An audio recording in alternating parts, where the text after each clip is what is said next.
The federal government of Nigeria has successfully repaid China, Islamic Bank, Arab Bank, and other banks. Now, don't be too quick to downplay the importance of this report that you're hearing right now. Okay, in a financial world, the ability to pay debt, the ability to service debt is not just a moral obligation, as some people may try to paint it, to be. When this report came out, some persons were saying, "What's the big deal? Are they not supposed to pay back the debt that they borrowed?" As long as and as much as it is a moral obligation, it is not an easy feat to do so, as we get on to see in the other part of this video. Okay, the ability for the Nigerian government to repay its debt is not just a moral obligation, like I said earlier. It also adds to our credit worthiness in the eyes of our lenders. So we have a higher credit worthiness as debtors. Now, what does that mean for individuals who borrow money? Irregular payment of the debts or the money you borrow or the debts you're owing is going to give you a high credit score individually. And what that basically means is that because you're someone who often pays debt, you then have, will I say, a higher chance to borrow even more money from banks and other financial institutions. So you'd have a high credit score. People who tend to have a high credit score generally are the rich people who often repay their debts. Now, for companies, institutions, nations, it is called credit ratings. As the Nigerian government keeps repaying its debts bit by bit, what happens is that its credit ratings will increase. And typically, countries with high credit ratings are the developed countries. The developing nations have very low credit ratings. So, summarily on this point, as Nigeria keeps paying its debt regularly, it would amount to a very big credit score for the nations in the eyes of funders, in the eyes of investors, in the eyes of trade partners, in the eyes of those who seek to put more and more money into this nation. Now, just to help you get a global picture of how big an issue debt servicing is, I'd like to just mention the top 10 countries in the world with the highest debt. Top 10 countries with highest debt. It would interest you that Nigeria is not part of it. You'd have number one up there, very high up there, the United States of America, a country beloved and idolized by Nigeria. It has the most staggering figures when it comes to debt. And a huge reason why this is possible because America basically borrows money from itself. And that is like not borrowing money at all. Because most of these top financial institutions and the big banks in America can just print money and give it to America, and it can afford to owe itself a lot of money, which is no debt. How can you owe yourself? That's just debt on paper. So America owes about $31 trillion. No nation comes close. No one. China is just I don't know. It's a mile away. China is so far away from America's debt. America owes $31 trillion as debt. China owes $10 trillion as debt. This is debt in dollars. Next is the United Kingdom with $8.73 trillion as debt. We have France with $7 trillion as debt. We have Germany with $6.46 trillion as debt. We have Japan with 4.36 trillion as debt. We have Italy with 2.51 trillion as debt. We have Spain with $2.26 trillion as debt. Then we have Australia with $1.86 trillion as debt. Just look at these figures. These are staggering figures, when it comes to this country's debt profile. So these are the top 10, countries with higher debt profile as given us by Wikipedia. So I got this. Now, Nigeria's official current debt profile as of the time of making this video is about $60 billion. If you were tracking with us, we mentioned different countries and all of them you heard $1 trillion. Nigeria's debt profile is $60 billion. This is our public or external debt, and this will amount to about 44 trillion naira. Now, there's a lot of controversy surrounding the figures in terms of Nigeria's debt profile in naira. So people are saying that by the time the central bank does something they don't understand, it's called Ways and Means, that our debt would almost double to become about 77 trillion naira. That is a forecast. As we speak right now, our debt is officially about 44 trillion naira, which is about $60 billion. Now let's take a look at how much Dangote used to build his refinery, because a lot of persons don't understand why we need to keep borrowing money. And as much as you don't like that, every country you admire has debt at a level that if we had such money in our country, it would revolutionize and transform this nation on every scale. America is the way it is because of the huge infrastructure, and I don't mean, I mean financial infrastructure that it has set in place to ensure its position as the top economy in the world. Look at its debt, $31 trillion. That's blood money. Now Dangote purportedly used about 19 billion dollars to build its refinery. If Nigeria's debt is about $60 billion, Dangote used about 19 to 20 billion dollars to build his refinery. What that goes ahead to tell us is that we can only use, with our current debt profile about $60 billion, we can only build about 3 refineries of the same size and magnitude that Dangote has built. We can only replicate Dangote refinery 3 times with our external debt.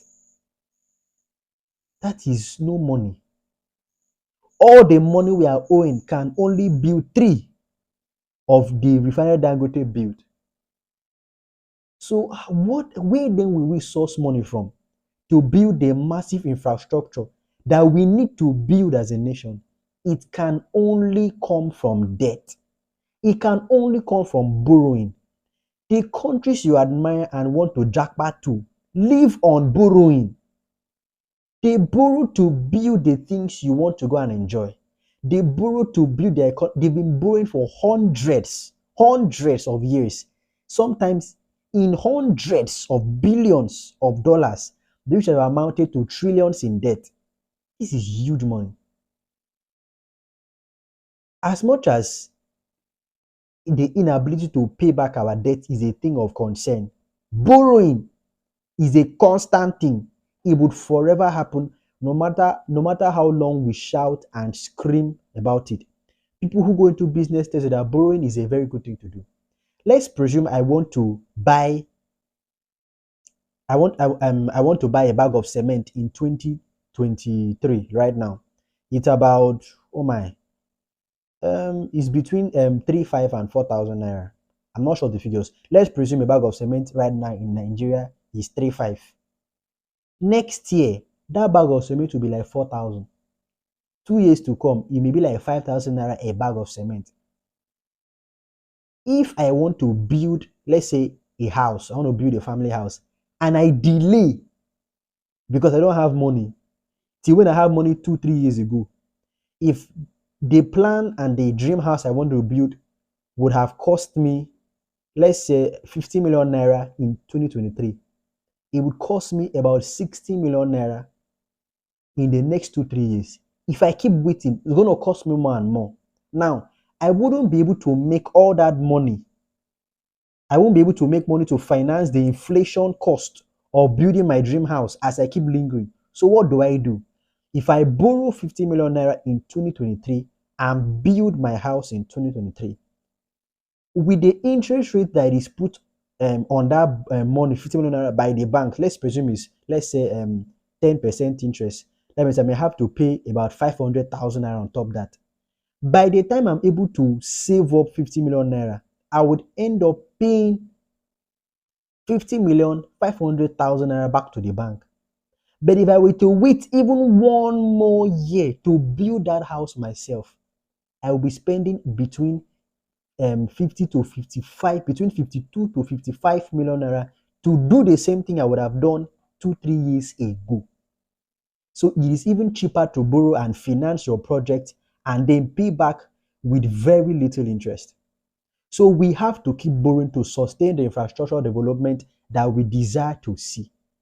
So our current debt profile can only reproduce 3 of what Dangote has done in this in about 6-year period of building his his refinery.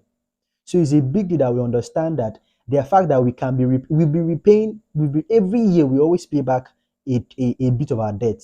We pay back our debt. We pay back our debt. In fact, to be more concise, we have spent about over 3 trillion naira last year in debt servicing. Okay, so according to data from the Debt Management Office, Nigeria spent about 3.63 trillion naira in servicing its external and its domestic debt in 2022. These payments were made to creditors, which would include people such as the Chinese government, the Islamic Bank, the Arab Bank, the IMF, which is the International Monetary Fund, and some other banks that were being, we were owing.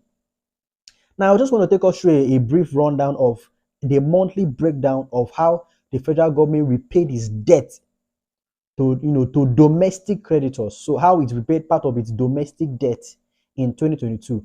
In January of 2022, the Nigerian government spent about 188 billion naira on debt servicing. In February, it spent about 103 billion naira on debt servicing. In March, it spent about staggering figures, 376 billion naira on debt servicing. In April, spent about 529 billion naira on debt servicing. In May, spent about 66 billion on debt servicing. In June, 67 billion on debt servicing. In July, 248 billion on debt servicing. In August, 152 billion on debt servicing. In September, crazy, 419 billion naira on debt servicing. In October, 302 billion naira on debt servicing. In November, 557 billion on debt servicing. In December, 47 billion on debt servicing. Every month, we actually, try to service some debt that we are owing, and at the same time, we borrow. So we have actually paid about 3.63 trillion naira for, debt servicing, and at the same time, we went ahead to borrow about 6 trillion naira because we are looking for how to fund the 2023 budget, which is about 21 trillion naira, the highest budget we've ever had as a nation. We've moved from having budgets like 4 trillion, 2 trillion, 6 trillion, 5 trillion, which is actually the amount of money that we spend right now on fuel subsidy. Our previous budget 5-6 years ago is the money we just use to subsidize fuel. It shows how much we've grown economically as a nation, irrespective of sentiment on air and on the mainstream media. Our current budget is about 21 trillion naira, unprecedented, totally unheard of. The railway you see, the second Niger bridge you see, the rail lines you see, the airport renovations you see, the international airport that have been built, some massive infrastructure that have been laid, hundreds and hundreds of kilometers of road that have been built or repaired or resurfaced. The mega and gigalithic infrastructures we've seen, such as the Zungeru hydropower plant and some other things, these things are being done by debt. We use debt to build the infrastructure that is seen across the country. And if you're not seeing, it's because you're not looking in the right direction. Work is going on in every state in this country by the federal government. Major things are going on, and most of these things happen by debt. We have to use debt to finance this project. So I don't make this too long and become unbearable. This is where we're going to end for today's video. So shout out to the Nigerian government and shout out to all those who are involved at who are the helm of affairs in trying to ensure that the debts we borrow are being paid for. We've not paid all our debt, okay? We've not paid all our debt to China. We are trying to save the debt bit by bit so as to maintain our credit score as a credit-worthy nation. All right. Thank you very much for staying this long with us. And remember to tell a friend that you're a Nigerian. And to see you again, Godspeed.